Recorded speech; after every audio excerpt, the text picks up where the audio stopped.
Wih, direkam. Wah, Apa ini? bagus. Di mute aja mungkin ya nggak berhalangan untuk ngomong.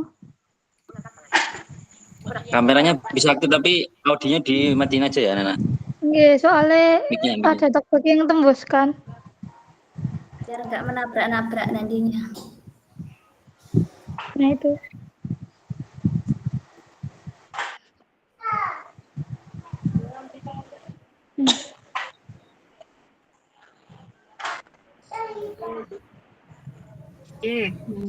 Oke, dimulai Mas Wahyu. Assalamualaikum warahmatullahi wabarakatuh. Waalaikumsalam warahmatullahi wabarakatuh. Bismillahirrahmanirrahim. Alhamdulillahirabbil alamin wassalatu wassalamu ala sayyidina Muhammadin wa ala alihi wa sahbihi ajmain amma ba'du. Qala rabbi ishrah li sadri wa yassir li amri wahlul 'uqdatam min lisani yafqahu qawli amma ba'du. Alhamdulillahirabbil alamin, teman-teman Ruang Cinta Al-Qur'an yang saya hormati, Ketua Ruang Cinta Al-Qur'an yang saya banggakan, seluruh jajaran pengurus dan seluruh anggota yang hadir dan seluruh anggota-anggota yang baru juga yang ikut kegiatan portal pada malam hari ini. Alhamdulillahirabbil alamin. Di kegiatan portal malam ini, di setiap minggu pertama di awal bulan, portal itu adalah pekan obrolan tajwid Al-Qur'an, dan alhamdulillah malam ini tuh kita Ruang Cinta Al-Qur'an mengadakan portal lagi dengan dengan portal spesial, yaitu memperingati Hari Disabilitas Internasional. Kalau kita tahu bahwa tanggal 2 Desember itu kita memperingati Hari Disabilitas Internasional. Nah, maka dari itu kami juga berinisiatif Ruang Cinta Al-Qur'an untuk mengadakan kegiatan portal khusus. Yang malam ini nantinya kita akan sharing-sharing khususnya kepada teman-teman kita yang sudah banyak dikenal di masyarakat. Nah, sudah banyak menorehkan prestasi juga kemungkinan. Nah, bagaimana mereka itu dulu ketika awal belajar Al-Qur'an, seperti apa jeripayahnya dan kemudian bagaimana perjalanannya sampai saat ini. Nah, nanti akan kita dengarkan bersama-sama. Ya, sambil menunggu yang lain, mungkin sebelumnya mari kita buka kegiatan malam ini dengan membaca Al-Fatihah. Semoga nanti portal ini bisa mendapat keberkahan dan teman-teman yang lain bisa termotivasi dari apa yang disampaikan oleh teman-teman kita yang ada di sini. Al-Hadiniyah wa Al-Fatihah. A'udzubillahi. A'udzubillahi minasyaitonir rajim.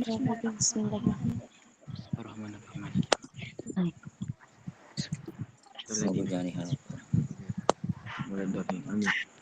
Ya, sebelum itu supaya lebih afdal dan kegiatan malam ini lebih semarak, sebelumnya kita dengarkan dulu murattal pembacaan ayat suci Al-Qur'an yang akan dibacakan oleh adik kita Muhammad Fikri Ainus Sudur. Kepada Mas Fikri dipersilakan. Assalamualaikum warahmatullahi wabarakatuh. Waalaikumsalam warahmatullahi wabarakatuh. A'udzu billahi minasyaitonir rajim. Bismillahirrahmanirrahim. Sayaqulu as-sufaha minan nasi ma wallahum an qiblatihim allati kanu 'alayha. قل لله المشرق والمغرب يهدي من يشاء إلى صراط مستقيم وكذلك جعلناكم أمة وسطا لتكونوا شهداء على الناس ويكون الرسول عليكم شهيدا وما جعلنا القبلة التي كنت عليها إلا لنعلم من يتبع الرسول ممن ينقلب على عقبيه وإن كانت لكبيرة إلا الذين هدى الله وما كان الله ليضيع إيمانكم إن بالناس لرؤوف رحيم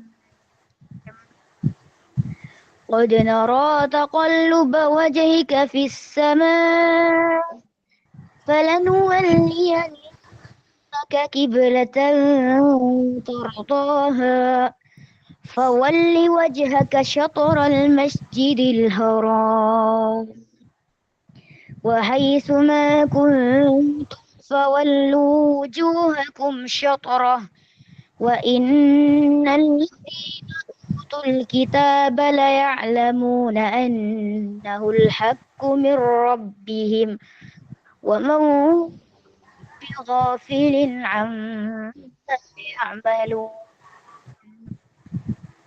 ولئن أتيت الذين أوتوا الكتاب بكل آية ما تبعوا قبلتك وما بتابع قبلتهم وما بعضهم بتابع قبلة بعض ولئن اتبعت أهواءهم من بعد ما جاءك من العلم إنك إذا لمن الظالمين صدق الله العظيم ثم السلام عليكم ورحمة الله وبركاته. Waalaikumsalam. Waalaikumsalam warahmatullahi wabarakatuh. Terima kasih kepada adik kita Muhammad Fikri. Insyaallah ini lagu kesukaan saya, Ciharka. Saya tidak minat. Beneran tak? Terima kasih. Nah, selanjutnya mari kita dengarkan terlebih dahulu pengarahan dan sambutan dari Ketua Ruang Cinta Al-Quran. Pada Bapak Rizky, dipersilahkan.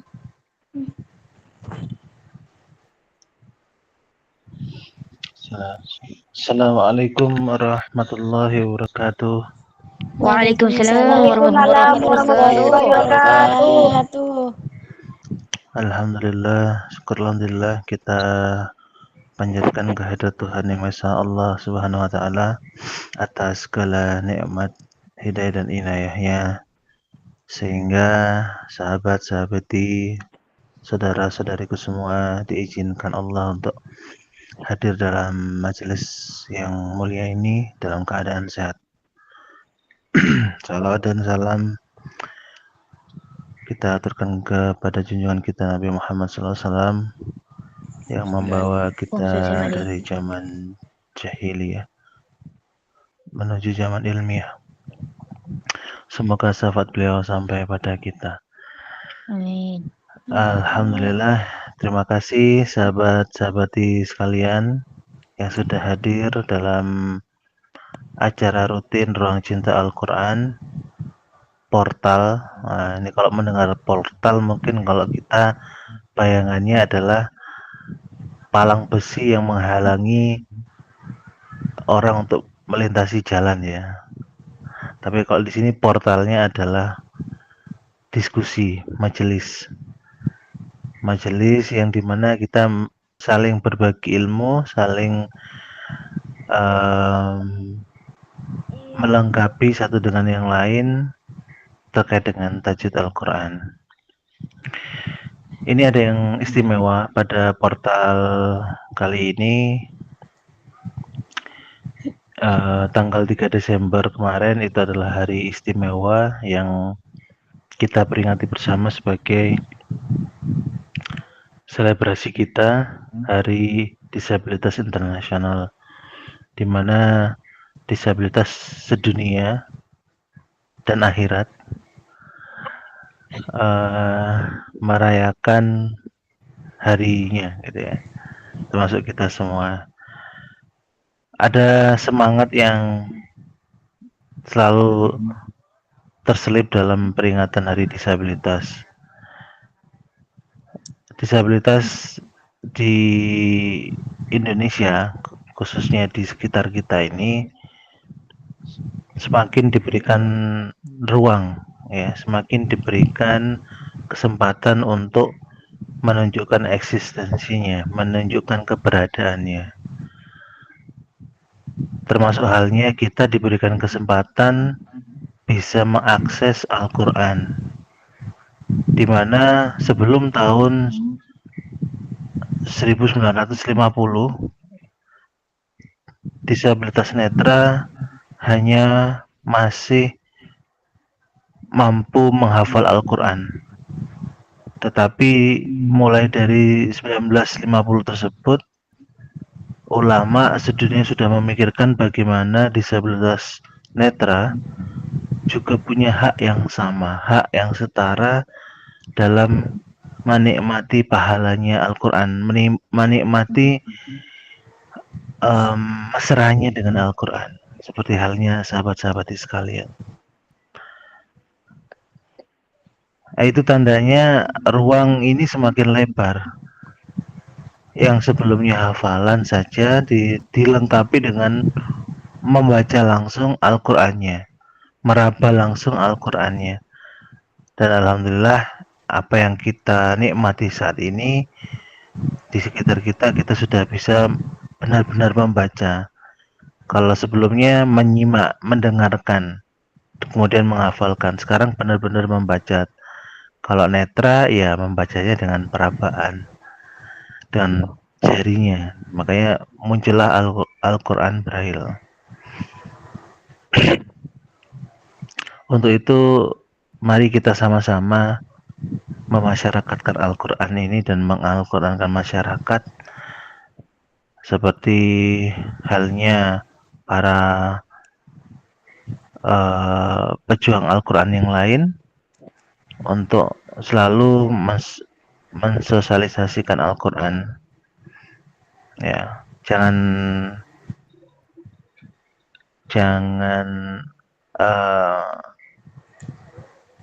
patah semangat bagi yang masih proses dalam pembelajaran Al-Quran. Terus semangat, terus tingkatkan pembelajaran Al-Quran. Ruang Cinta Al-Quran berkomitmen bersama untuk menyediakan ruang pembelajaran, ruang kajian, ruang diskusi ya bersama. Bahkan kita punya program yang selalu dilaksanakan di bulan Ramadan, yaitu tadarus Al-Quran, membaca Al-Quran bersama. Tidak ada perbedaan yang mampu lancar, yang masih terbata-bata, bahkan yang baru menyentuh Al-Quran dipersilakan untuk bergabung dalam tadarus Al-Quran. Mari kita sama-sama semangat, mari kita sama-sama saling melengkapi, saling mengingatkan satu dengan yang lain untuk senantiasa membumikan ya dan mengakhiratkan Al-Quran ini dengan rasa cinta. Makanya kami hadir bersama sahabat-sahabat sekalian dalam ruang cinta Al-Quran. Terima kasih semangatnya teman-teman, sahabat-sahabat sekalian. Ini saya dengar ada santri-santrinya Ustadz Wahyu ini. Ya, dan sebetulnya ada santri-santri yang lain ini. Monggo diajak saudari-saudarinya, saudara-saudara kita yang lain untuk bergabung bersama Ruang Cinta Al-Quran, belajar bersama, saling berbagi dalam ilmu Al-Quran. Mohon maaf atas kekurangan kami. Mari kita sama-sama nanti mendengarkan pengalaman yang hebat-hebat dari sahabat-sahabat kita dalam melangkahkan kakinya bersama Al-Quran. Terima kasih untuk panitia yang sudah menyiapkan acara pada malam hari ini. Wabillahi taufiq wal hidayah. Wassalamualaikum warahmatullahi wabarakatuh. Waalaikumsalam warahmatullahi wabarakatuh. Ya, terima kasih Pak Rizky. Sangat memotivasi untuk kita semua ya. Nah, teman-teman dan adik semua, jadi kita tahu bahwa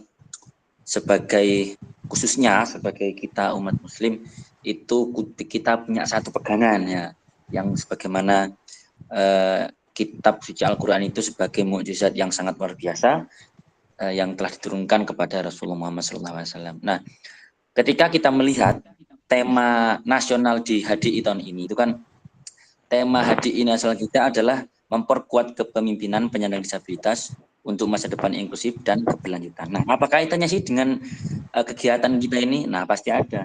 Bahwa kita semua itu sebenarnya di dalam menapaki hidup itu kita juga bisa sebagai pemimpin, yaitu minimal kita bisa memimpin diri sendiri.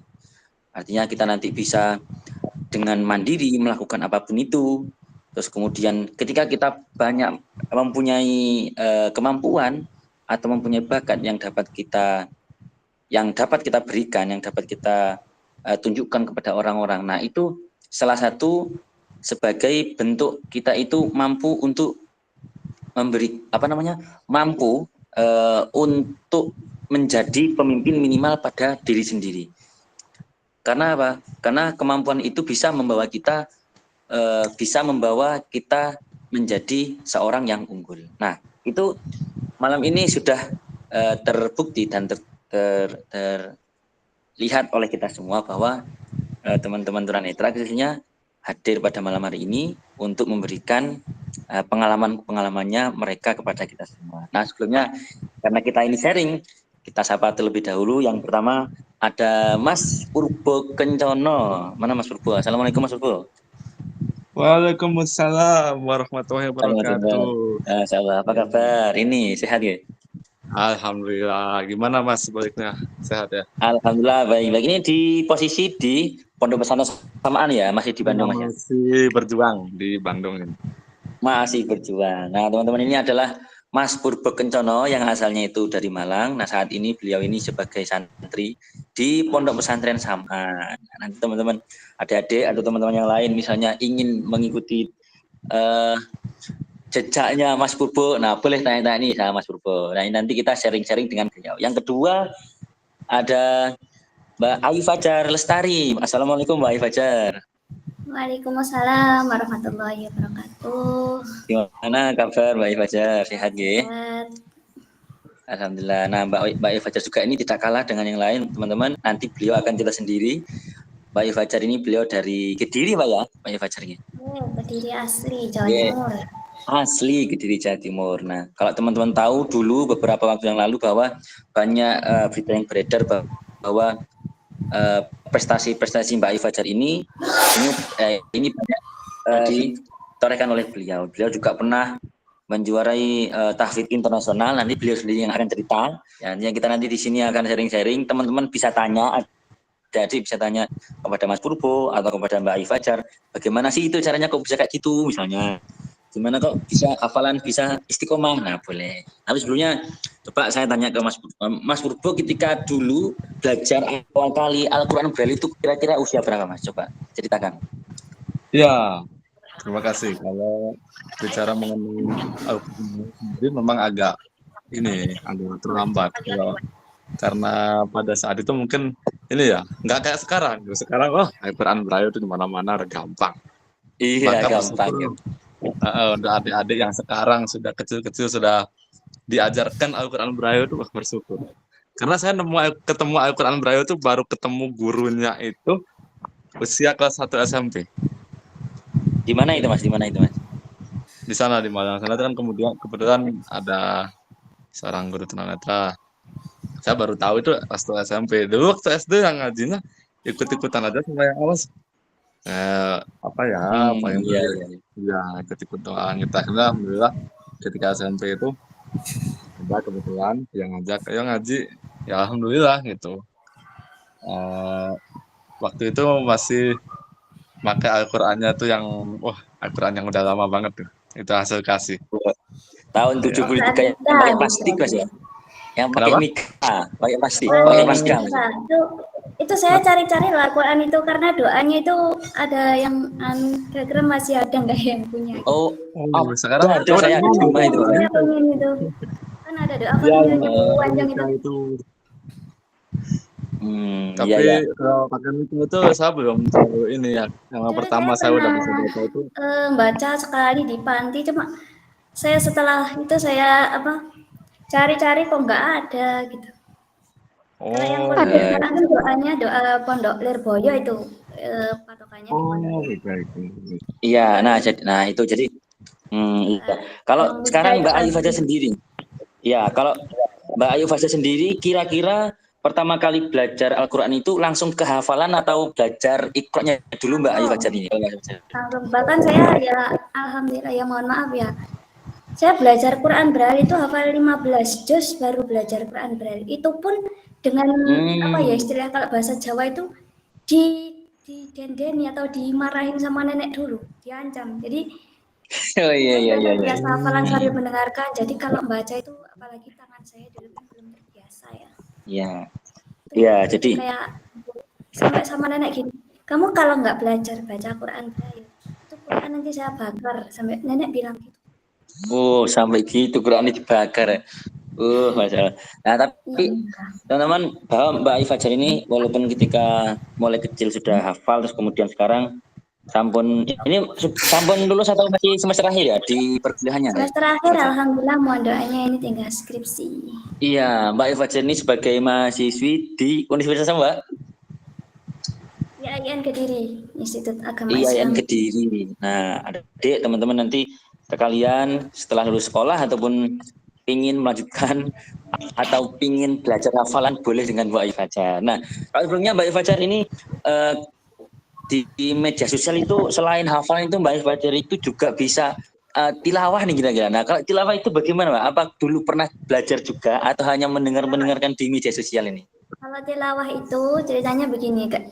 Ya, jadi kan mulai belajar tilawah itu umur 6 tahun ya.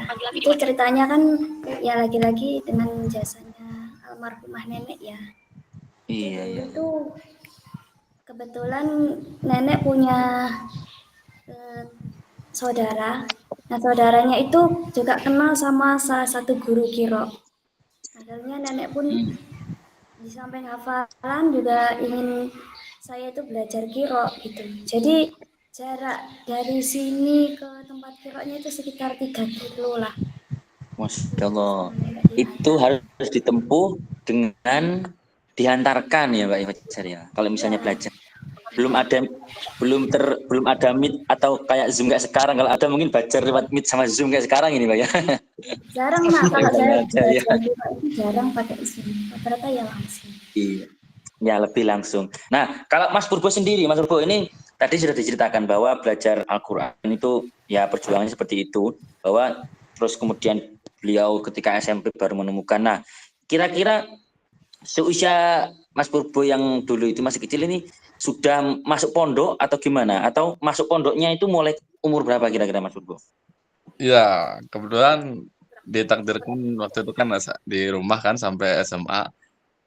Jadi masuk pondok itu baru 2018 lulus dari SMA. Itu Mas Wahyu. 2018 ya. Iya. Masih awalnya masih belia berarti. Iya. Dulu itu apa namanya? Ceritanya ya belajar Al-Qur'an tiap 1 minggu sekali gitu kan. Terus ngembangin sendiri tuh dari materi yang ada. Dulu itu 1 juz itu kebayang berapa hari itu 1 juz itu. Baca pelan-pelan, salah semua, tapi ya harus dibaca. Betul. Nah, terus kesulitan-kesulitan yang lain kira-kira gimana? Kalau misalnya menemukan salah atau kemudian tidak tahu, oh ini bacanya gimana? Apakah tanya ataukah mendengarkan MP3 ya kayak gitu gimana Mas Purbo itu? Nah, karena itu kan waktu SMP itu ingat saya 2013, 2014 ya, saya belum mengenal kayak sekarang ada speaker murotal, ada YouTube kan juga belum begitu akses waktu itu saya ya. Jadi kalau nemu hal yang saya nggak ngerti nanti kalau tanya orang awas kan juga bingung ya nggak ngerti ya. Paling nunggu ketemu guru 1 minggu lagi. Pak ini apa ya gitu. Oh ini gini. Jadi begitu apa ya? Begitu rumitnya pada zaman itu gitu menurut saya belajar Al-Qur'an itu. Hmm, tahun berapa Mas ya kira waktu itu Mas? Sebelum 2018 ya? Sebelum 2018 ya atau 2018? Belum. Itu kalau belajar yang seperti itu tuh 2013. 2013. Heeh. Kan ini jadi ketika mondok itu emang udah untuk Al-Qur'an Braille ya alhamdulillah sudah lumayan lah gitu. Nah, seperti itu bahwa ya benar bahwa waktu itu memang sekitar awal-awal apa namanya Iqra ini muncul ini sekitar tahun 2015-an kalau nggak salah ya itu Nah, sudah mulai banyak iya, Iqra yang gitu. Nah, iya saya juga saya menemui dan seperti itu. Nah, kalau misalnya Mbak Ayu Fajar ini kemudian tadi setelah baru hafal 15 juz terus baru baca Al-Qur'an. Nah, kira-kira ini yang mendampingi pertama kali atau yang mengajarkan Al-Qur'an dari Iqra itu siapa Mbak Ayu Fajar kira-kira? Mbak, enggak ada ya, sudah turun ya Mbak Fajar? Oh iya, hilang sinyal. Ada. Mbak Mungkin Kukurnia ada belum hadir. jalan. Mbak Kukurnia belum hadir, Mbak. Mbak ini. Belum. Oh, belum. Mungkin Ya, masih di udah. jalan. Oke, nanti kalau ada perkembangan sampaikan. Ya, kalau gitu kita ngobrol dulu sama Mas Urbo. Jadi seperti itu bahwa kalau misalnya ngomong nih, kalau misalnya pas 2015 atau sebelum 2015, adakah misalnya keinginan Mas Urbo itu misalnya, oh teman-teman ini sudah bisa baca Al-Qur'an nih. Nah, apalagi saya belum apa namanya belum bisa baca. Waktu itu keinginan awal itu pingin belajar Al-Qur'an itu apa yang mendorong Mas Purbo ketika ingin belajar membaca Al-Qur'an? Nah, ini yang menarik ini. Jadi ini pertanyaan yang sangat menarik. Jadi kenapa? Jadi untuk tunanetra sendiri kan saya tahun-tahun itu kan nggak banyak keluar ya, nggak kayak sekarang gitu. Paling sekolah rumah gitu kan. Jadi nggak Oh iya. luas tentang tunanetra gitu. Cuman denger doang Al-Qur'an Braille gitu, cuma nggak bisa. Ada di sekolah tapi nggak bisa baca karena gurunya juga nggak bisa gitu, orang awas kan nggak bisa ngajarin gitu. Nah, terus kemudian Hmm.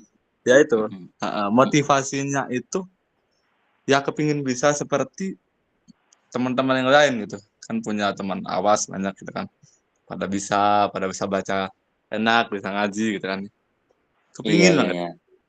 Sebenarnya Nah, alternatifnya ngapain aja surat-surat pendek ya, gitu doang tuh alternatifnya. oh iya iya iya. Nah, tapi pada waktu itu waktu belajar Al-Qur'an Bali Mas Urbo. Nah, itu sebelumnya sudah menghafal Quran apa belum? Atau malah setelah bisa membaca Al-Qur'an Bali terus mulai hafalan Mas Urbo ini? Nah, mulai tapi hafalan surat-surat pendek itu emang sebelum memegang Al-Quran, tapi ya memang gitu namanya hafalan kan, tahu sendiri sekarang dihafal besok nggak tahu kemana gitu kan. Oh iya iya. Sama Nah, ini. perlu diketahui juga hafalan itu ada beberapa metode. Jadi tiap orang itu beda-beda. Mungkin Mbak Ayu tadi dia adalah orang yang dari hasil taklaki. Nah, Iya iya iya. beda dengan saya. Kalau mungkin pada saat itu sampai sekarang saya nggak belajar Quran Braille, saya nggak ngerti saya bisa menghafal atau enggak. Karena apa? Metode Hmm. talaki buat saya kurang tepat. Nggak tahu kenapa. Jadi saya itu lebih kegambar di otak ini ketika saya baru membaca. Dan kalau udah dibaca, dihafal, karena terbayang tuh huruf-hurufnya di otak. Ya, ya, ya. Nah, itulah. Nah, ini kita ketemu di sini sisi perbedaan dari Iya, Mas dan Mbak kita ini bahwa kalau Mas Purbo itu intinya menghafal itu lebih enak dengan membaca ya, benar Mas Purbo ya. iya, Membaca iya. terus kemudian Itu dihafal. tergambar di otak. Kalau Mbak Ifajar ini dengan talaki atau mendengarkan Oke. misalnya mendengarkan neneknya atau orang lain Iya. membacakan kemudian dihafal. Ya Mbak Ifajar. Mana tadi Mbak Ifajar? Hilang lagi. Hilang lagi. Baru belum tanya. Mbak Ifajar keluar lagi Mbak ini ya.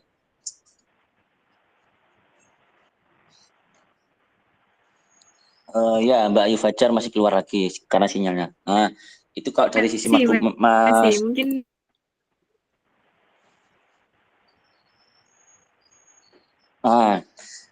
Halo.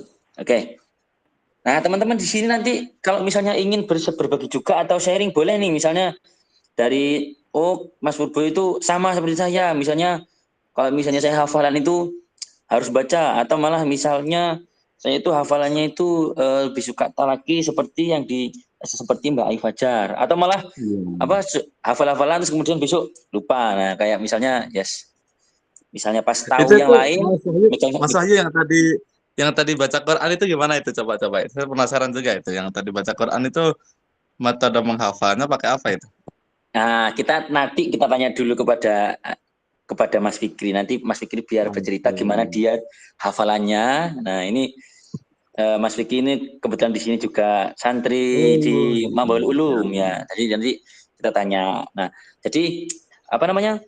Kalau Mas Purbo sendiri, artinya sampai saat ini itu kira-kira tidak ada apa ya? Artinya kalau menghafal tetap enaknya lebih baik membaca, Mas ya. Maksudnya belum ada kepikiran kalau misalnya metodenya coba saya rubah nih. Misalnya orang lain membacakan terus saya menirukan. Enggak, Mas ya.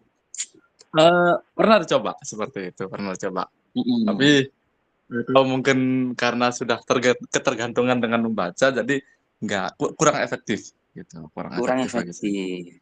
Ya. Kecuali kalau sudah murojaah, nah itu beda lagi aja. Kalau murojaah akan menyampaikan, biasanya kalau dengan membaca itu, kalau misalnya kita murojaah itu akan terbayang tangan kita kayak membaca. Iya. Iya, Kalau betul. memang kalau bicara murojaah biasanya kalau sekarang kan sudah YouTube sudah banyak, sekarang speaker murotal atau apa gitu kan. Jadi bisa kalau hanya sekedar murojaah bisa menggunakan speaker atau apa, nanti kalau emang kayak saya ya biasanya tetap terbayang tuh huruf ini ayat tadi di braille letaknya sebelah sini, kanan bawah, kiri bawah.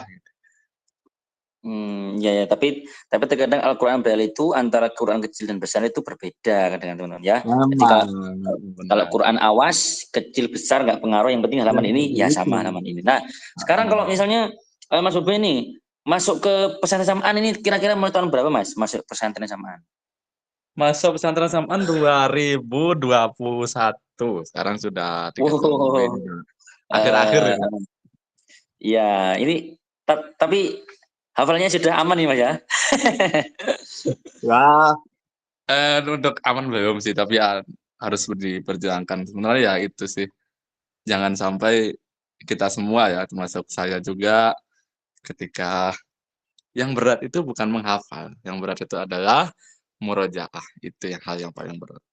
Nah, betul sekali teman-teman, bahwa bukan risiko ya, itu sebuah konsekuensi juga kita, karena kita itu kalau sudah menghafal, nah itu artinya kita sudah mempunyai tanggung jawab. Kalau misalnya pas kita hafalan kemudian lupa, wah itu enggak tahu gimana itu. Ya, Mas.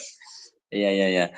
Nah, sebelum ini sebenarnya malam ini ada Mbak Kuku Kurnia belum hadir ya, yang mau sharing bersama kita. Terus Mbak Kuku Kurnia ini seorang guru tapi membaca Quran bilangnya seperti orang awas dan kayak orang membaca biasa. Terus Mbak Ifajar tadi mungkin terkendala sinyal. Nah, sebelumnya ini ada requestan tadi dari Mas Purbo ini kepada Dek Muhammad Fikri. Dek Muhammad Fikri coba dibuka mic-nya. Pak Roman mau tanya ini. Nah, kira-kira hafalannya gimana Mas Dek Fikri ini? Coba ceritakan Mas Fikri. Ya, hafalannya awal itu dari mulai sekolah tahfidz dari kelas berapa? Kelas 4 kalau kelas 3. Insya Allah. Kelas 3. Tahun berapa Mas Fikri? Masih ingat? 2020 kayaknya, 2021. Ya, 2021. Ya, terus belajarnya itu sama siapa Dek Fikri waktu itu? Ya sama ini apa? Sama ustazah sana disuruh ngafalkan juz 40, akhirnya hafal. Ya, bila sampai sekarang juz 4 bila masih ngafalkan. Nah, itu gimana Mas Fikri? Mas Fikri ini kan nggak tahu ya. Jadi Mas Fikri ini, Dek Fikri ini juga baru belajar Iqra Braille teman-teman. Nah, jadi Dek Fikri ini, alhamdulillah Iqra Braille-nya sudah sampai tengah-tengah dan sudah mau masuk ke mau masuk ke mempelajari hukum nun dan mim. Nah, tapi Mas Dek Fikri ini belajar hafalannya seperti Mbak Ayu, mendengarkan dari orang lain atau MP3 atau talaki. Nah, gitu ya Dek Fikri ya. Nah, jadi ya hehe. Ya, jadi itu. Jadi teman-teman yang lain boleh nanti berbagi juga selain dari Devikri ataupun Mas Purbo. Nah, kalau Mas Purbo sendiri selama ini kira-kira pernah ada sesuatu yang istilahnya itu yang bisa menjadikan kebanggaan sendiri dari Mas Purbo. Misalnya pernah ikut kegiatan kejuaraan atau misalnya ikut lomba-lomba yang ada kaitannya misalnya dengan Al-Quran ataupun dengan yang lain boleh. Nah, silakan Mas Purbo, gimana? Sebenarnya ya kalau bicara dari sisi Al-Quran sendiri memang ya balik lagi ke niat awal dulu ya. Mungkin agak salah, tapi dari niat itu akhirnya saya bisa seperti ini. Jadi dulu itu kan tahu kan kalau di Jawa itu kan banyak orang baca Quran itu cepet-cepet gitu kan. Nah itu awalnya tuh kayak gitu, pengen bisa baca Quran cepet kayak gitu. Sebenarnya kan itu niat yang kurang tepat ya, kurang tepat ya menurut saya sebenarnya. Tapi karena itu lihat orang khataman gitu kan, wah bisa cepet kayak gitu, kepingin. Akhirnya alhamdulillah kan bisa tercapai, dan salah satu prestasi yang bukan bicara kejuaraan tapi sesuatu yang telah saya lalui ya waktu itu dengan Mas Wahyu yang di Jakarta. Itu pertama kali dalam seumur hidup saya bisa menamatkan, bisa menghatamkan 30 juz dalam waktu 3 hari. Selama Itu 3 sangat, hari. iya itu Dengan sangat. siapa? Dengan siapa waktu itu, Mas? Ya dengan Mas Wahyu juga waktu itu, kemudian Kalah ikut nggak bisa juga. ya, kalah. Ya, jadi itu jadi luar biasa. Jadi saya pun selama kenal dengan Mas Purbo ini, teman-teman, itu pertama kali ketemu dengan beliau ya di Jakarta itu tahun 2023 Iya. waktu menghatamkan Al-Quran selama 3 hari. Luar biasa pokoknya. Dan Tapi perlu saya kalah diketahui, dengan Mas Purbo. juga. Jadi Mas Wahyu itu beres duluan, sebelum asar dia udah beres. Saya beresnya dalam kelima. Iya. Cepet keburu soalnya keburu pengen buka, Mas. Kepengin buka puasa soalnya, Mas. Ngelak pas puasa. Iya, jadi itu. Nah, kalau dari teman-teman, kalau itu dari sisi Mas Purbo. Nah, kalau dari Mbak Ayu Fajar sendiri sebenarnya teman-teman tidak perlu diragukan lagi ya. Mbak Ayu Fajar itu sekitar apa namanya? Tahun berapa kalau nggak salah 2022 apa 2021 Mbak Ayu Fajar itu pernah mengikuti kejuaraan tahfidz internasional. Nah, pernah juara internasional tahfidz. Luar biasa. Makanya Mbak Ayu Fajar itu bahkan dalam satu hari informasi yang saya dengar itu kalau misalnya niat ya namanya hafal Quran pasti niat. Paling tidak itu murjaah itu sampai mencapai 5 juz dalam satu hari. Masya Allah, alhamdulillah. Nah, Mbak Ayu Fajar ini juga selain menjaga istiqomah hafalannya, beliau juga bisa tilawah tadi ya. Terus kemudian beliau sekarang itu kuliah kalau nggak salah ambil jurusan tafsir dan Al-Quran apa kan? Kalau misalnya beliau hadir nanti bisa diklarifikasi kembali. Nah, saya juga tahu informasi ini ya dari media sosial ya kan, dari berita yang share bahwa Mbak Ayu Fajar ini termasuk seorang tunanetra yang berprestasi. Nah, jadi teman-teman patut termotivasi juga. Nah, nanti kalau misalnya ingin komunikasi atau ingin tanya-tanya, nah boleh nanti. Nah, ini dari sisi Mas Purbo. Nah, kira-kira apa yang ingin Mas Purbo sampaikan nih dari semua yang pernah Mas Purbo jalani ke teman-teman yang ada di sini? Ya intinya terutama untuk adik-adik ya kan. Untuk adik-adik, saya senang tadi pas masuk sini kok banyak adik-adik di sini kan, yang masih usia sekolah gitu kan. Jadi tetap semangat karena apa, fasilitas zaman sekarang itu sudah benar-benar menunjang gitu. Tapi ya itu ketika ada fasilitas yang benar-benar menunjang, pasti ya godaannya juga lebih meningkat gitu. Saya juga mengakui sendiri. Iya, jadi kadang rasa malas tuh makin besar, padahal secara sarana prasarana itu sekarang tuh lebih enak, lebih mudah daripada zaman-zaman kita dulu gitu kan. Tapi ya itu ya pesan saya untuk adik-adik semua, tetap yang masih belajar tajwid tetap istiqomah belajar tajwid, karena sekarang ruang cinta Al-Quran ini menurut saya adalah wadah yang sangat tepat untuk teman-teman, khususnya tunanetra ya, mendalami Al-Quran. Ada belajar tajwid, ada ngaji, itu benar-benar membantu banget gitu. Dan untuk yang menghafal, memang benar. Untuk yang menghafal, saya juga merasakan sendiri. Kalau memang tingkat hafalannya sudah seperti Mbak Ayu, itu murajaah 1 juz itu dalam sehari itu berarti gagal. Memang benar, minimal 3. Kalau untuk tingkatan Mbak Ayu yang udah 30 seperti itu, kalau diambil rata-rata 1 hari 3 juz itu 10 hari sekali dia akan menghatamkan. Dan untuk yang menghafal juga tetap giat dalam bermurojaah. Semangat gitu. Ya itu teman-teman. Jadi seperti itu bahwa begitu apa namanya mulianya ya, dan teman-teman di sini alhamdulillah ternyata itu orang-orang yang sangat berprestasi. Nah, teman-teman, saya ini coba ingin ingin tahu ceritanya dari adik kita juga ini ya. Dari yang namanya Ustazah Bilqis atau Mbak Bilqis. Bilqis bisa buka mic-nya, Bilqis. Pak Arman mau tanya. Iya, Pak. Halo, Bilqis. Iya, Bilqis. Gimana kabarnya, Nak? Sehat ya? Alhamdulillah sehat. Nah, anak-anak, Bilqis ini juga termasuk temannya Fikri dan teman-teman. Nah, ini Bilqis ini sudah hafal. Berapa, Nak, Bilqis? Hafal 11 ya, Nak, Bilqis ya? Iya, 11. Ya, hafal 11 juz.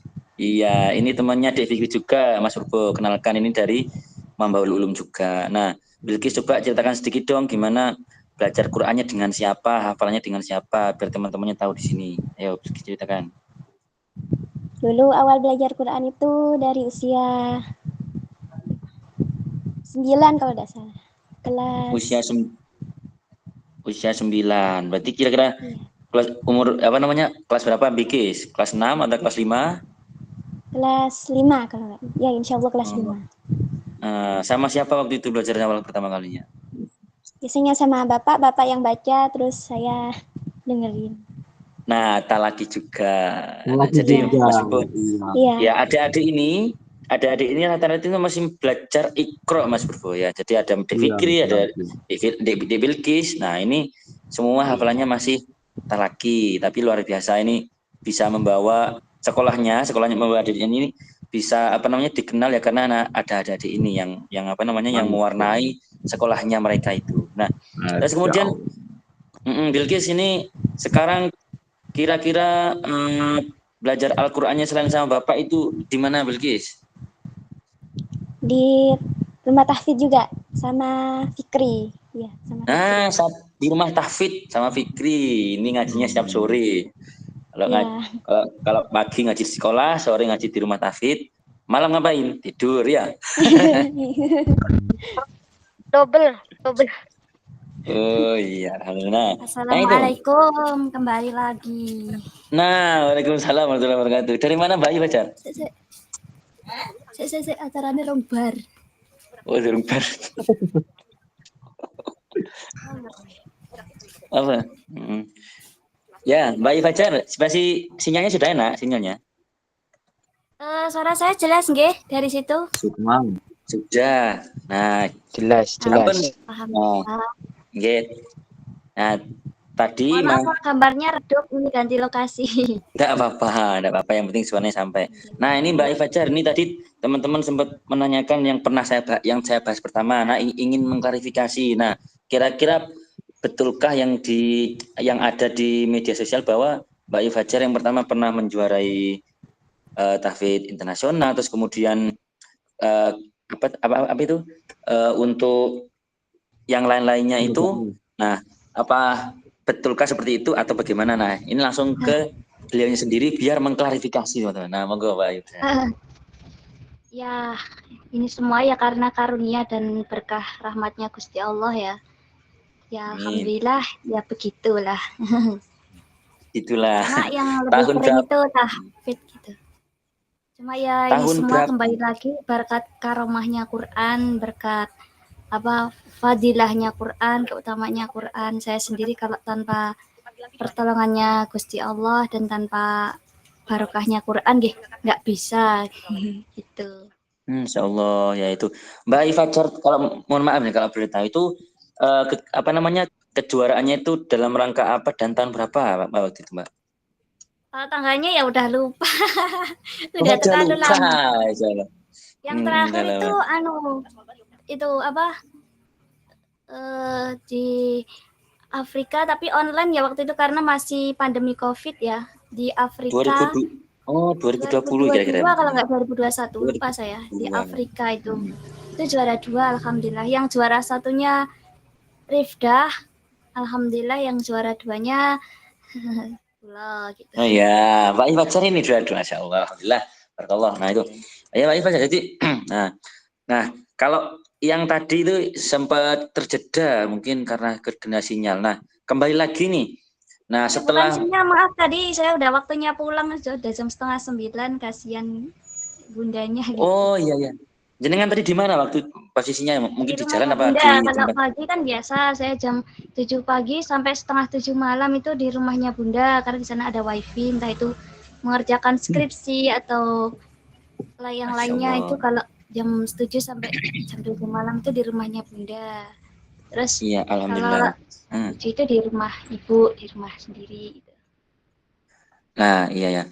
Nah, tadi kalau Mas Purbo menyampaikan bahwa ketika dia belajar kali membaca Al-Quran ataupun hafalan itu termotivasi karena orang-orang yang lain, karena ingin bisa membaca juga. Nah, kalau Mbak Ayu baca sendiri, nah karena pertama kali beliau ini menghafal, nah ini motivasinya dari mana ini Mbak? Kalau misalnya kok ingin menghafal, Menghafal terus apa kemudian membaca? menghafal dulu, karena kan menghafal. Nah, kemudian terus setelah menghafal, setelah hafal 15 juz kan baru belajar membaca Al-Quran Braille. Nah, itu nanti sampaikan juga motivasinya dari mana ini, Mbak? Monggo. Kalau menghafal itu dulu kan umur saya masih kecil ya, itu masih kecil. Itu kan kebetulan Usia? rumah saya sebenarnya nggak terlalu deket sama TPA, tapi nggak deket-deket amat gitu lah. Kebetulan itu rumah saya menjadi jalan, jadi tempatnya teman-teman adik-adik dulu yang pulang pergi ke TPA itu mesti lewat di depan rumah kan. Nah, Iya. saya kan tanya sama ibuku, mereka mau kemana gitu. Mereka ngaji. Terus saya kan juga pengen seperti mereka, kan waktu saya nggak tahu kalau saya tunanetra ya, meskipun tunanetra saya sejak lahir, cuma kan alhamdulillah saya diperlakukan tidak sebagai tunanetra gitu. Saya pengen ngaji seperti mereka gitu, cuma ibu itu ya karena sibuk, dan kebetulan saya pernah sewaktu itu dibawa ke sana, tapi yang terjadi bukannya ngaji, tapi malah istilahnya kalau bahasa Jawa itu dianoni kancani, Iya. Di backlog ya, bukan Mbak ya. dicubiti atau diapakan, bahasa Jawanya dianoni Dibully itu kancani. enggak, Pak ya? Oh, Bahasa Indonesianya apa itu bahasa halus? Itulah. Nah, gitu. Dijaraki. Akhirnya kan sebagai orang tua kan juga nggak tega ya. Akhirnya sama ibu diajarin hafalan juz amma waktu itu. Nah, kebetulan itu juga ada pameran buku juz amma yang ada tulisan Arabnya, ada tulisan Latinnya juga. Nah, itu dari situ ibu beli buku itu, terus saya diajarin mulai surat An-Nas. Waktu itu nggak plus nomor ayatnya, surat An-Nas tapi plus terjemahannya gitu. Terus umur 3,5 tahun itu alhamdulillah nenek tahu kalau saya pengen ngaji. Terus juga kemudian nenek itu dapat motivasi dari pengajian Al-Hikam bahwa di Mesir ada seorang syekh yang tunanetra juga, tapi hafal Quran, dan yang mengajar ibunya. Akhirnya nenek saya dapat motivasi dari situ, akhirnya menghafalnya itu dilanjutkan sama nenek, belajarnya itu dilanjutkan sama nenek, cuma nggak melanjutkan juz amma itu nggak langsung dari depan, karena kebetulan nenek kan ya mohon maaf kalau baca Arab itu belum terlalu lancar gitu, jadi mulai Al-Baqarah itu pun plus nomor ayat, nama surat, nomor surat harus hafal, jadi nggak hanya lafalnya saja, plus nomor ayat, nomor surat, nama ayat, nama surat, sama kalau bisa turunnya surat di mana. Itu kalau belum hafal beberapa unsur itu nggak dipindah, belum ganti ayat. Makanya, makanya sekarang ambil jurusan tafsir itu Mbak ya mungkin ya, atau ini bukan aja, ini sudah kayak apa Ustadz Hidayat gitu, wah masya Allah ini. Ustadz Hidayat itu kan kita tahu ya, Ustadz Hidayat itu tahu halamannya, tepatnya dan masih di mana. Nah ya kalau halaman nggak tahu karena kita kan tunanetra dan saya tunanetranya original dari lahir. Iya barangkali dikasih tahu halamannya. Kalau Al-Quran awas itu halamannya kan ya, walaupun Al-Quran kecil besar ya. Tafsir, Pak. Bukan Quran pojok itu bukan. Nenek saya nggak bisa baca kalau Quran pojok. Quran tafsir itu loh. Tafsir Al-Bayan itu kan halamannya ada. Nah, itu jadi nggak bisa belas halamannya. Mungkin yang nomor Wah, ayat, nama surat itu aja. iya, alhamdulillah. Sama juz, Nah, itu juz teman-teman. 1, juz 2 gitu. Terus terakhir Mbak Ayu Fajar ini selesai, maksudnya hatam dengan sempurna 30 juz. Ini umur berapa gak Mbak Ayu Fajar ini? Alhamdulillah umur 12 itu khatam hafalan.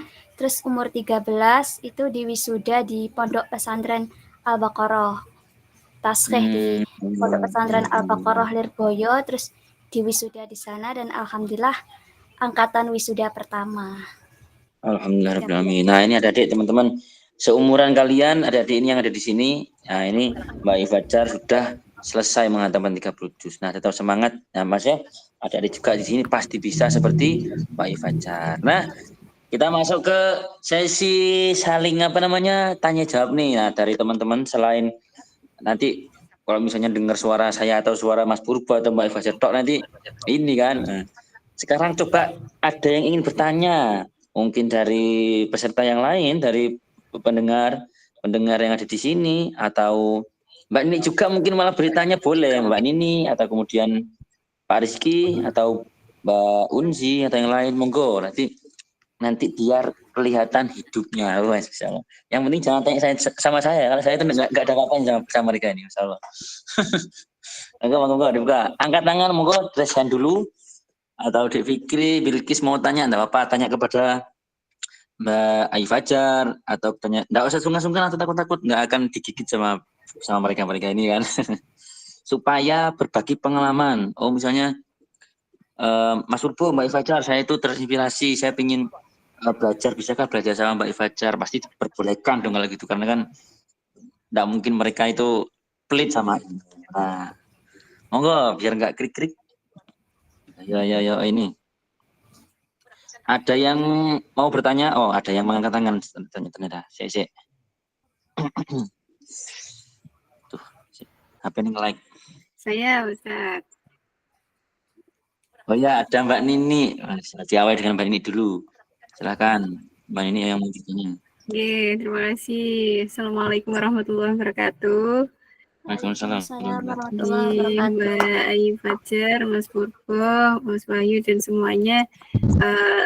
Ini sharing yang luar biasa ya, pengalaman yang benar-benar membuat saya sangat terinspirasi dan benar-benar pengen bisa menerapkan dalam diri saya sendiri, dan terutama bagaimana teman-teman ini bisa konsisten dalam menjalankan apa yang dicita-citakan, apa yang diinginkan, dan cita-citanya pasti cita-cita yang baik, cita-cita yang bermanfaat bagi lingkungan sekitar gitu ya. Terutama menjadi hafidh-hafidhoh ini bukan cita-cita yang sederhana ya. Jelas bukan sesuatu yang mudah juga. Nah, ini sekedar pengen sharing aja. Kalau misalkan posisinya dari Mbak Ayu sendiri sama Mas Purbo itu menghafal dari usia yang masih belia ya, masih muda atau masih kecil gitu ya. Nah, kalau yang usianya sudah seperti ini, yang sudah ya istilahnya sudah di atas kepala 2, itu kira-kira masih memungkinkan enggak ya untuk bisa ya mengejar ketertinggalan yang dulu pernah dicita-citakan untuk bisa menghafal Al-Quran, terus pada saat ini masih mungkin ada berbagai macam kendala ya, entah itu kendala di lingkungan atau kendala di diri sendiri yang dalam arti mungkin masih ada alasan-alasan terus ya, padahal alasannya itu mungkin klasik ya, tapi sebenarnya itu hanya mungkin karena kurangnya keistiqomahan dan rasa malas yang yang mengisi diri kita gitu. Kira-kira kalau dari Mbak Ayu dan Mas Purbo sendiri di usia sekarang, bagaimana caranya supaya bisa menjaga itu kan pasti sulit ya. Nah, kalau kita yang baru bisa memulai ini kira-kira memungkinkan enggak ya? Ya. Sharing mungkin Mbak Ayu dan Mas Purbo. Ya, itu sharing dan curhat sekaligus dari Mbak Nini. Yeah, nah, betul ini kalau dari Mbak Ayu sendiri, Mbak Ayu sendiri gimana? Coba Mbak sendiri yang disampaikan Mbak Nini.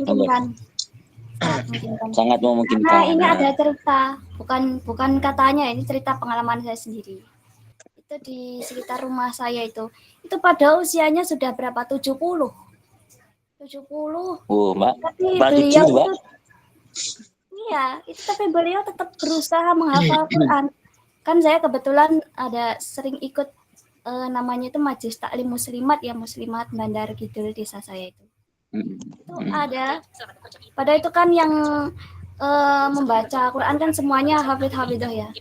Tapi ada salah satu peserta yang umurnya itu sudah 70 tahun lebih.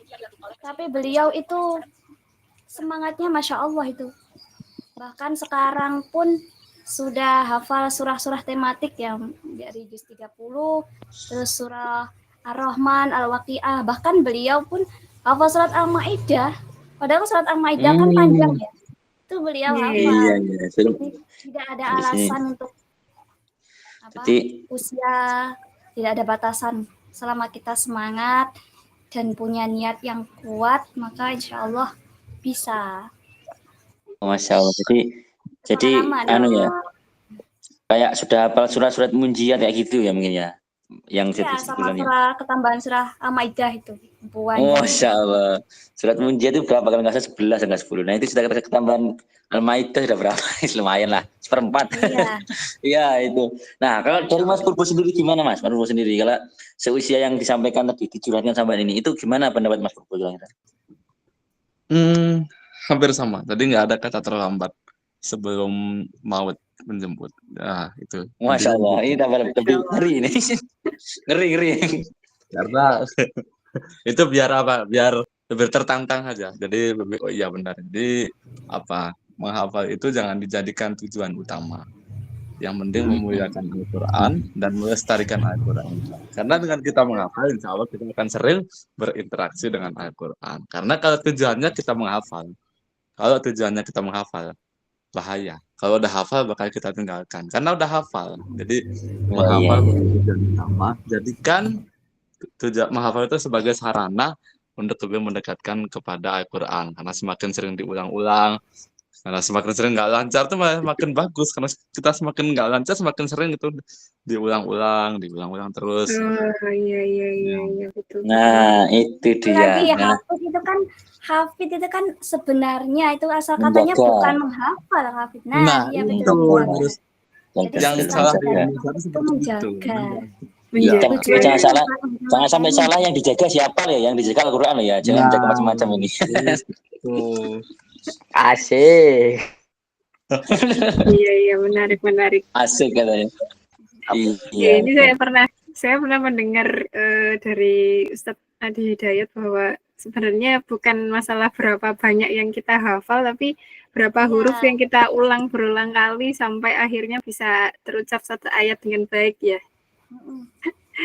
Luar biasa. Nggih. Insya Allah semoga dengan motivasi dari Mbak Ayu sama Mas Purbo ini bisa membuat saya bisa untuk sedikit demi sedikit mencoba, walaupun mungkin tidak persis seperti Mbak Ayu maupun Mas Purbo, tapi bisa lah mungkin. ya terima kasih Mbak Ayu, Mas Purbo. Nah itu ya, jadi teman-teman itu ya, jadi intinya itu tidak ada batasan atau tidak ada kata keterlambatan ya, sama intinya kita tuh selama masih hayat nyawa masih di kandung badan. Nah seperti itu ya, itu dari Mbak Nini sudah mengawali. Nah dari yang lain kira-kira dari Mbak Lusti atau Pak Catur mungkin yang mau tanya, terus Bu Fitri, ada juga Bu Fitri sama dia, suara Fitri ini Bu Fitri ya, benar ya? Iya betul. Ini ada Mbak Lusti ini yang bertanya. Mbak Lusti mengangkat tangan. Oke, silakan Mbak Lusti, buka mic-nya, bertanya monggo. Iya, assalamualaikum warahmatullahi wabarakatuh. Waalaikumsalam warahmatullahi wabarakatuh. Menarik sekali malam ini. Iya, saya mau bertanya sekaligus sharing sama Mas Purbo sama Mbak Ayu. Caranya mempertahankan itu kan murojaah ya. Kadang kan ada suatu saat rasa misalnya kita lagi sibuk atau ada rasa ya saya sendiri sih merasa kadang bosen gitu. Aduh masa gimana ya? Masih Masa belum jenuhnya muncul. masa Nah, jenuh, iya, masa jenuh itu iya, gimana sih betul, Kak. caranya menghilangkan hal-hal seperti itu? Misalnya biar kita itu istiqomah gitu. Nah, iya, terkadang kita tuh kalau misalnya aduh kok gini toh Kak. Kok selesai bosen-bosen. Nah, intinya tuh trik Mas, tutorial Mbak Ayu sama Mas Bobo. Gimana menghilangkan rasa jenuh nah, intinya seperti itu. Iya, rasa Untuk jenuh. bisa bertahan di posisi yang seperti inilah. Supaya nggak move on ini Qurannya ini. Maka Mbak Ayu silakan dijawab. Nah, ini saya pengalaman saya pribadi. Pokok semuanya ini saya jelaskan berdasarkan pengalaman, nggih. Pengalaman, iya. Jadi kalau biasanya saya itu nggak ada kata jenuh ya. Cara ngono istilahnya rodok gong pengen deres atau belum ingin membaca itu kan kita sekarang bisa kan, nggak hanya membaca aja, tapi mendengarkan. Kalau saya pribadi kan kebetulan itu saya kalau membaca murojaah Quran itu kalau nggak disertai gerak itu nggak fokus, kebalik. Kalau biasanya kan teman-teman kan malah fokusnya diem, saya kebalik, jadi gerak gitu. Jadi justru itu yang membuat rasa jenuh itu jarang terjadi. Jadi misalnya kalau jenuh murojaah sambil baca ya murojaah sambil ngapain, sambil bersih-bersih atau sambil apa gitu. Nanti kalau nggak pengen deres bilisan atau nggak pengen murojaah pakai suara ya bisa mendengarkan. Yang penting kita selalu terhubung dengan Al-Quran, entah melalui apapun. Iya, betul. Kalau rasa jenuhnya itu hilang.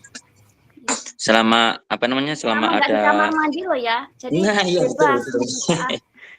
murojaah dengan cara apapun bebas selama di tempat-tempat yang wajar gitu. Mungkin itu ya. Iya. Ya, kalau dari Mas Purbo sendiri ya apa Mas? Apa supaya kita tuh nggak jenuh istilahnya, supaya itu tuh tetap PW dengan Quran kita. Nah, gimana Mas Purbo? Pak Mas Purbo sendiri.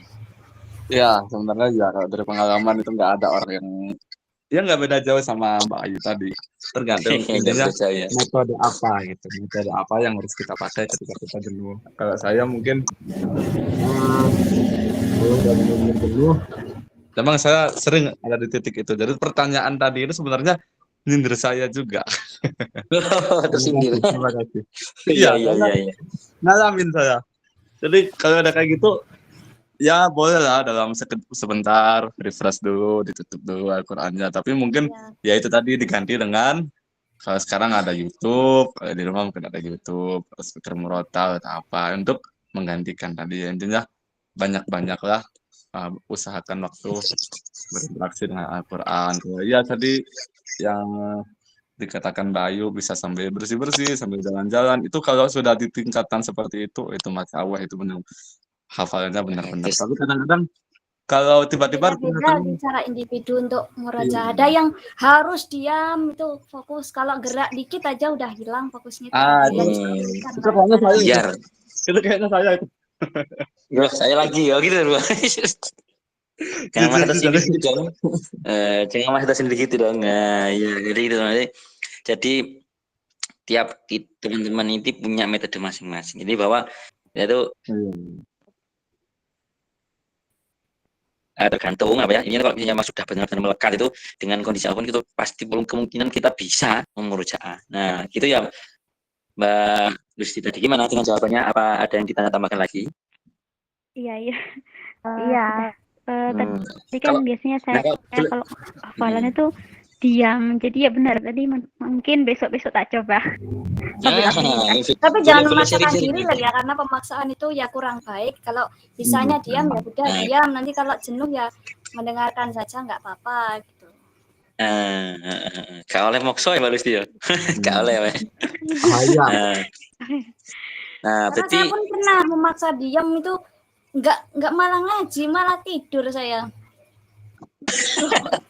Iya disuruh nyimak, disuruh nyimak. Saya sambil diam, coba diam. Malah nggak tak semak, saya tinggal tidur malah. Itu. Jadi kalau saya malah Nggak tahu kalau saya gimana. Nah itu ya, terima kasih Mbak Lusti. Nah nih, kalau Mbak Lusti Ya, kegiatannya terima sekarang kasih. aktivitasnya apa ini kalau boleh tahu? Selain kok namanya kok jangan sudah menghafal juga ini, aktivitasnya apa seharinya kalau boleh tahu? Aktivitasnya terapi sih di Malang saya. Iya, benar. Iya di Malang tahu. Jadi apa namanya? Mungkin pas sambil mijet pasien baca lah, misalnya ngono ki, Mbak. Ya. Sambil nunggu pasien, baca. Itu lumayan. Nah, ya misalnya gitu ya boleh kan diam kan ya. Tapi pas mijet itu kan gerak. Wah, iso kok ya. Gak bisa. Iya. Nah, selanjutnya masih dibuka ini apa namanya mumpung masih ada kesempatan mungkin dari siapa lagi? Bu Siti Wahyuni atau mungkin dari Mbak Yolanda atau dari Bu Fitri ya lagi-lagi atau ini siapa? Mbak Elma apa ya? Mbak Elma Latifah apa itu. Terus kemudian dari adik-adik sendiri, Dek Zaini, Bilkis, Fikri, mana Cica? Oh ya, kalau mau tanya nggak apa-apa nih tanya, nggak sungkan-sungkan karena ini sudah apa namanya mbak-mbak atau mas-mas kalian boleh nanti mungkin kalian bisa komunikasi sama mereka boleh. Yang ini ya. Nah terus selanjutnya kalau mungkin nggak ada, ayo. Memang ini mumpung ada kesempatan ini apa namanya di waktu-waktu yang tertentu, nggak setiap hari ada. Insyaallah. Mungkin dari teman-teman yang lain, ayo, ada kesempatan ngomong, langsung bicara, buka mic-nya atau angkat tangan. Semua orang ngantuk, udan soalnya, Bu. Itu sudah lebih.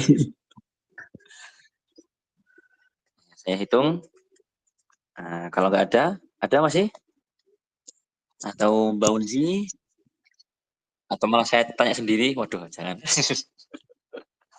Dari Pak Catur, Pak Citan, nggak ada.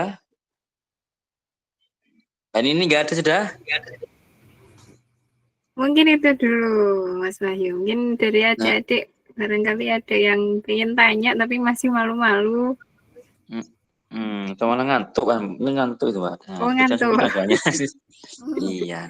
Nah, nggak ada ya? Oke, kalau misalnya sudah nggak ada, saya harapkan ini bisa menjadi motivasi kita semua. Kalau misalnya nanti ingin tanya-tanya lebih lanjut, misalnya di sini sungkan atau malu tuh, boleh ngechat. Misalnya, boleh nggak misalnya saya minta nomornya Mas Bobo? Oh, boleh. Masa nggak boleh? Jangan tanya macam-macam boleh ya. Gitu. Tanya tentang awalan ya. Ya, mungkin sebelumnya kalau nggak ada, mungkin ada kata-kata pemungkas atau kata closing statement atau kesimpulan dari yang kita sudah bahas malam ini. Nah, apa kita kira-kira kata penutup yang akan disampaikan oleh Mas Purbo dan Mbak Ayu Fajar? Nah, silakan dari Mbak Ayu Fajar terlebih dahulu. Ya, intinya itu Allah menurunkan Al-Quran pada kita. Itu tujuannya untuk mempermudah hidup kita. Jadi kok nggak ada istilah dalam Al-Quran itu sulit, itu nggak ada. Kayak apa namanya, kita mempelajari Al-Quran itu, maka insya Allah akan mempermudah semuanya. Dan ketika kita misalnya terhanyut, misalnya kita setelah sholat membaca Al-Quran dan lupa untuk berzikir, maka Al-Quran itu sudah sebagai zikir kita. Ini saya kutip dari dawuhnya Umi Azanur Laila dari Derboyo. Jadi kalau kita terus continue pada Al-Quran, maka Al-Quran pun akan dekat pada kita. Jika kita rindu pada Al-Quran, maka Al-Quran pun akan merindukan kita. Tapi jika kita menjauhi Al-Quran, maka Al-Quran pun akan jauh juga dari kita.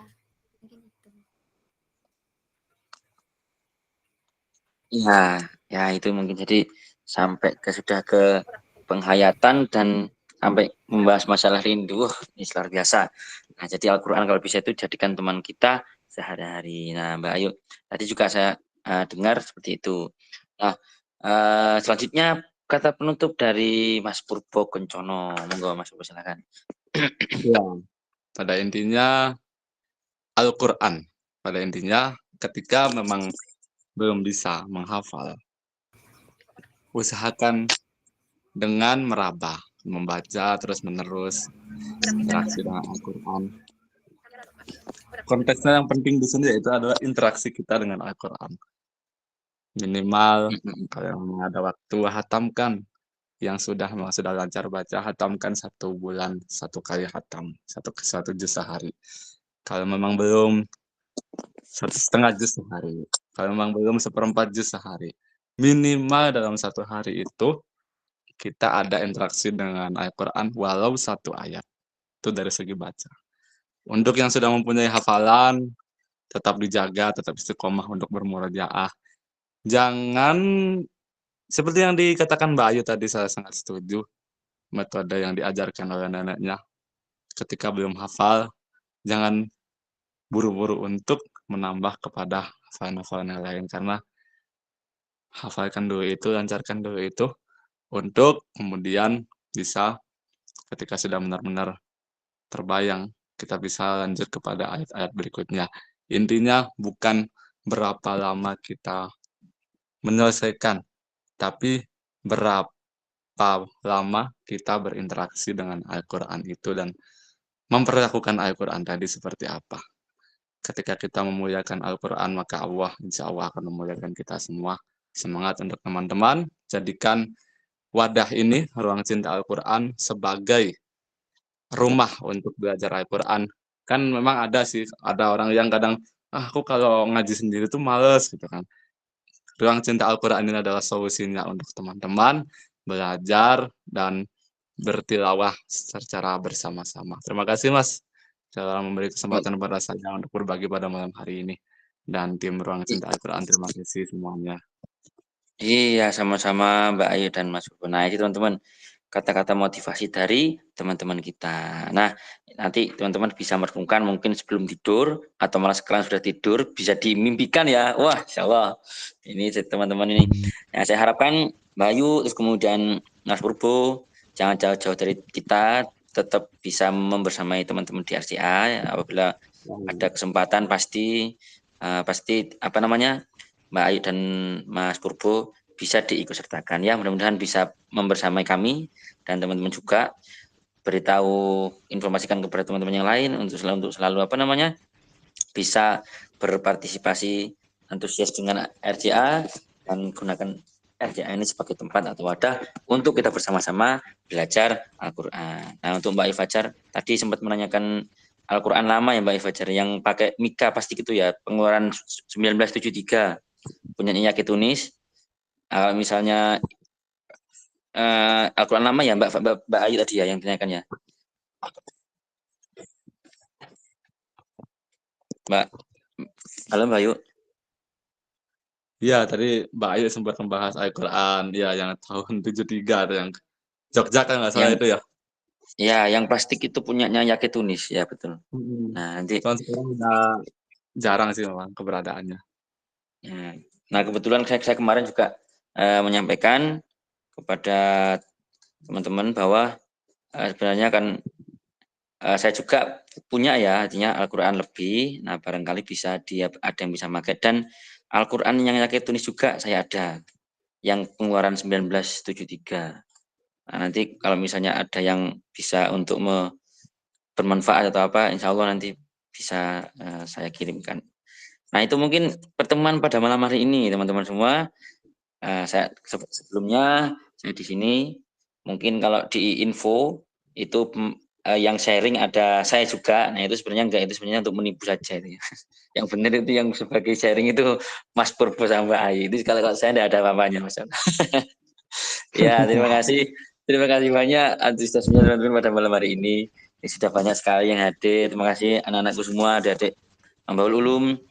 Tetap semangat. Ini masih ada ya. Terus kemudian dari Ada. Ya, ada. Ya, Hadir. Alhamdulillah, terima kasih anak semua. Terus dari apa namanya, dari Gacuan, teman-teman Gacuan yang sempat tadi juga ada Pak Tur, dan lain-lain. Mbak mohon ini. Pesan WhatsApp 1225 pesan dari 14 chat. Mic-nya dimatikan dulu, ini apa ya? Karena saya mantul. Berikan nonaktifkan mikro. Oke, sudah. Nah, jadi itu mudah-mudahan saya juga nanti ingin belajar juga dengan Mas Purbo dan juga Mbak Ayu. Oke, barangkali ada yang disampaikan lagi. Kalau sudah ada, kita tutup pada kesempatan portal malam hari ini dengan membaca surat Wal Asr dan kafaratul majlis. Bismillahirrahmanirrahim. Wal asri innal insana amanu wa amilna solihati wa tawasaw bil haqqi wa tawasaw bis sabr. Subhanakallahumma bihamdika asyhadu an la ilaha illa anta astaghfiruka wa atubu ilaik.